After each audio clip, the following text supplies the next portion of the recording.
After Layla Cunningham's fiery exchange on the BBC, the reaction across Britain was explosive. Within moments, social media lit up with viewers praising her for saying what most politicians won't dare to admit.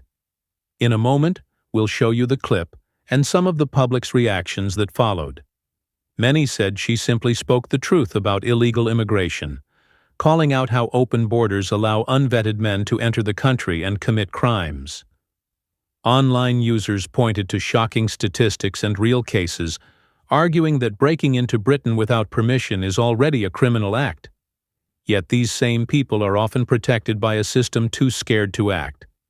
Across X and other platforms, thousands agreed with Layla's words, calling her brave, honest, and the only one telling the truth.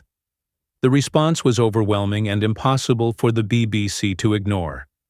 Before you dive into the video, don't forget to support our new channel. Like, subscribe, and turn on notifications.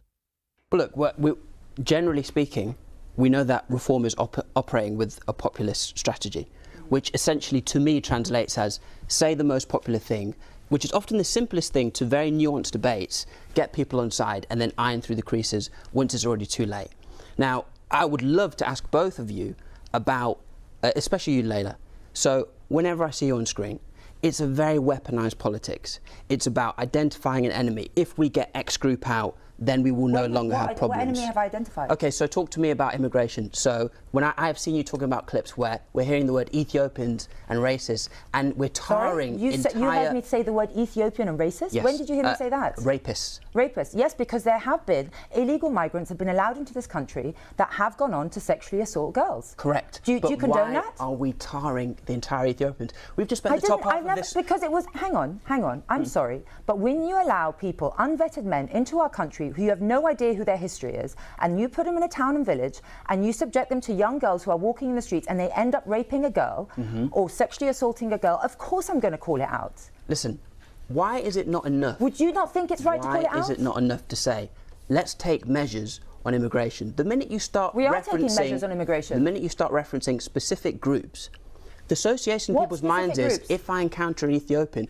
this is now the person we're talking about. We just spent the whole top of the show talking about Prince Andrew, and yet I've never heard you say abolish the royals. You can treat it as a case study. So what I'm saying to you is... The royals are part of Britain. We are importing rapists and terrorists into this country through our open borders. You cannot deny that. How many rapes is too much for you to say it's not okay? How many rapes would you accept? This is my question to you, right? We are talking about instances. We know that there are rapists in Britain, right? Already here. You've described them as homegrown rapists before. That is very different. The homegrown rapist, that's almost a juxtaposition. It doesn't make any sense as a term of condemnation, right? Yes, of course it does. Any rapist is condemned by me. I was a criminal prosecutor and I'm a mother of daughters and I'm a woman myself. Of course they are. Don't put words into my mouth. But we have homegrown rapists. That does not excuse us importing more and putting them in towns and villages. I'm sorry, I'm not going to back down from that position, and I think you'll find most of the British public completely disagree with you. And if that certain rapist that I mentioned happened to be Ethiopian, then yes, I'm not going to shy away from saying that he was Ethiopian, because that's what happened with the Pakistani rape gangs. People didn't want to say where they were from, and it was they were proliferated. Yes, but you're applying it to a wide group. When no, I'm applying it to illegal migrants who are allowed into this country. That is not a wide group, that is a specific group. But it's not all illegal migrants. How do you know? Are they vetted? How do you know? Because we know that we're talking about instances. How do you know that every man crossing on that boat is not a rapist or a terrorist? We know that one was a convicted terrorist. But just to be clear, you don't know. No, I don't know, but I'm not going to give them the benefit of the doubt because they have thrown their passports, they've entered this country illegally, so I will treat them as criminals, yes. Let me bring Afa in here, who's sort of slightly caught between. Public opinion seems clear. Britain is tired of silence and political correctness. Layla Cunningham didn't just spark a debate. She unleashed a national conversation.